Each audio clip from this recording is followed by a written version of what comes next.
Ikalabing-apat na panel, ang mga gramatika ng mga wika sa Amerika at Asya. Magpatuloy tayo sa ikalabing-apat na panel, ang mga gramatika ng mga wika sa Amerika at Asya.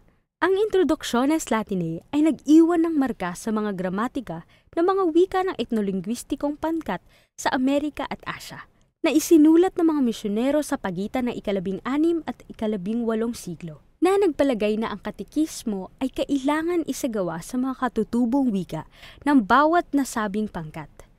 Ang akda ni Nebrija ay nagbigay ng balangkas teoretikal sa pagsasalarawan at kodipikasyon ng mga kilalang wika.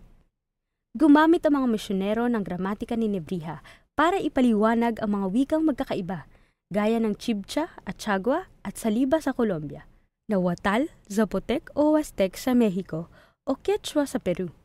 Bukod sa iba pa. Nagamit din ng gramatika ni Nebrija para mapaunlad ang mga unang gramatika sa mga wika sa Pilipinas at Hapon.